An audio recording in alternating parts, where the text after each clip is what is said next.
year ever series.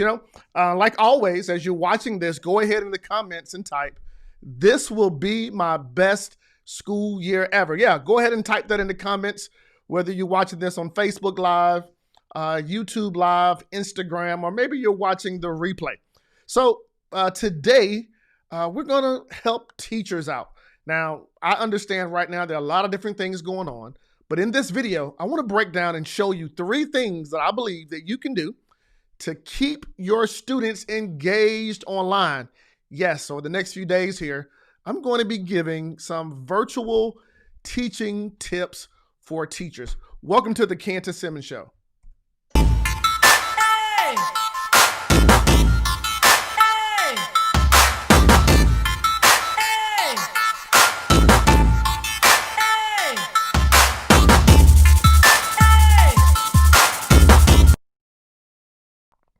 Yes, welcome to the Candace Simmons Show, and welcome to this 26 days of best school year ever. Now, let me say, first of all, thanks to all the parents, all the students, all the educators that have emailed me, that have commented, that have participated, whether you're watching live here on Facebook, YouTube, or a replay.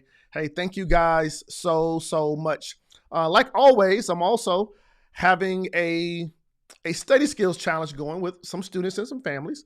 And if you want to participate in that, it's all about helping your student improve their study skills, helping them with their learning style, and showing them how to ace their school tests. Simply go over to bestschoolyourever.com. Yes, bestschoolyourever.com to participate in that 7-day free study skills challenge. All right. So I've been getting a lot of different emails from teachers as well as professors talking about, hey, what are some of the things that I do to make my virtual speeches when I speak at conferences and events, or my online videos or my courses?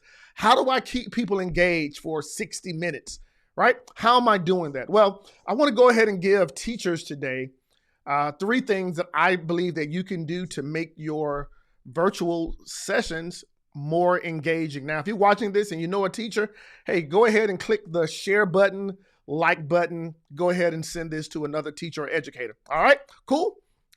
So here's number 1. The first thing I believe that every teacher can do to improve what they're doing virtually is to know the technology. Yes, know the technology. So you can see here, I have my Zoom t-shirt on, right? It's called Zoom University, because I understand many people right now feel like they are in Zoom University. But yeah, know your technology, like know the camera that you're using, whether it's a webcam, whether it's a camera off of your computer, whether it's a camera off of a tablet. Know your technology, right? Not only that, but give yourself a little light, right? So I'm using light in my room. Of course, I'm a dark-skinned chocolate man, right? And I need light. Not only that, but in knowing your technology, making sure that the individuals that are attending your class virtually can hear you, right? So knowing the technology is important. So the camera, the lights, the audio, those things are key, but also knowing how to navigate with the technology that you have on screen. Yeah, knowing how to pull in certain things that you may want to say on the screen. Yeah, knowing how to maybe flip back, right? It's important that you know your technology, whether you're using, Google Classroom, Zoom, StreamYard, all the other platforms that are out there. Regardless of what you're using, know your technology. Because listen, when you have a hard time navigating through your technology and something happens bad, you're immediately going to lose your students. They're going to be like, oh man, he or she doesn't know what they're doing. Because today, students, they know technology. They can move around. They can move around a lot. Thank you, Vondell. Vondell said, yes, this is important, right? This is important. So you want to know your technology, because if you don't, you get to a place where you are messing around and things are not working, your students are going to tap out. All right, so number 1, know your technology. Number 2, keep things exciting. Yes, keep your sessions exciting. Now, why do I say that, right? Students are at home. They are on the computer. Now, most students, when they're on the computer or on a tablet or on something dealing with technology, it's normally in their mind wrapped around fun, right? So whether this is high school, middle school, college, or whatever age group, you want to make sure you keep it exciting, right? So here's just one thing, right? So there's something I purchased off of Amazon a few months ago, and I use it in my virtual presentations. I also use this with my my church choir. I direct the choir at my church, and we play games, right? So I have a few things on here: giveaways, soprano solo, tenor solo, somebody sing a cappella, and I can just use this, right? It's called Spin to Win, but I'm using that to keep the engagement and make the session fun, right? So what can you do with the subject matters that you're teaching to incorporate fun so your students will stay engaged? So number 2 is keep things exciting, keep things fun. Number 1 is to know your technology. And number 3, it's important that you over communicate. Yeah, over communicate. Over communicate with the student as well as over communicating with the parent, right? Just recently, I was talking to a certain family, and for whatever reason, what the student was doing, they felt like what they were doing virtually was their homework. Yeah, and so the homework that they were supposed to do, they were not doing it because they felt in their mind that what they were doing online virtually was their homework. So as a teacher, yeah, you're a communicator. Yeah, I understand some students get it, some students don't get it, but make sure you over communicate with the student as well as the family. Now, here's something that I recommend, and I've recommended it recently to a conference that I spoke at to a group of teachers.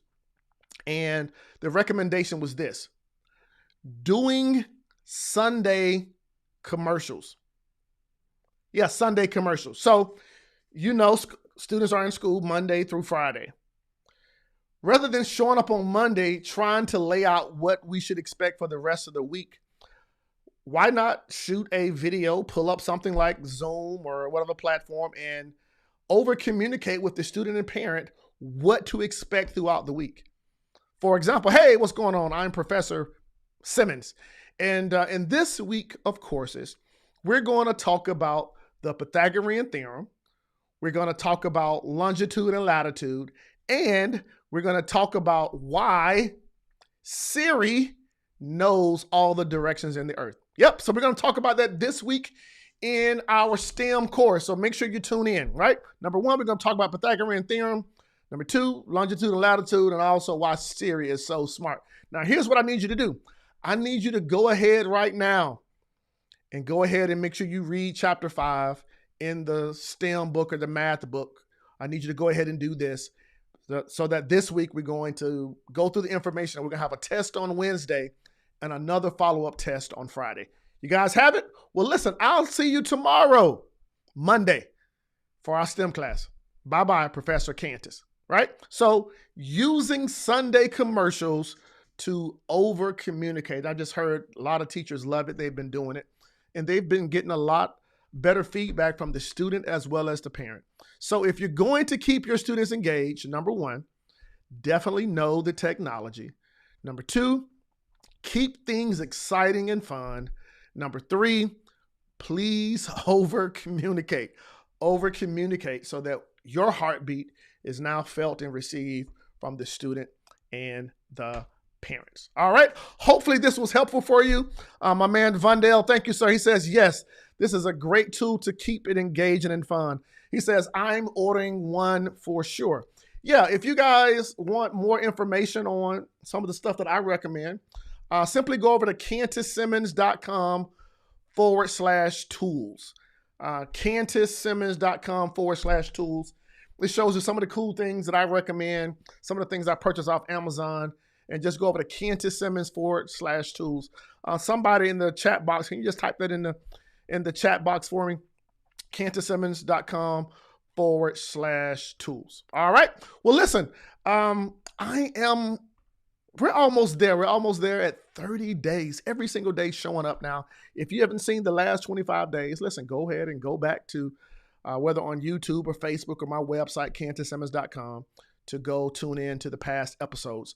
Also, if you want to participate in the 7-day study skills challenge, simply go over to bestschoolyearever.com. And for 7 days, I'm geared into helping students master their learning style, understand how to approach tests, understand how to play their A game, and have an awesome school year. So simply go over to Best School Year Ever to participate in that study skills challenge. All right. Listen, I'm super duper excited that you are here. And remember this, only one game in life counts, and that's your A game.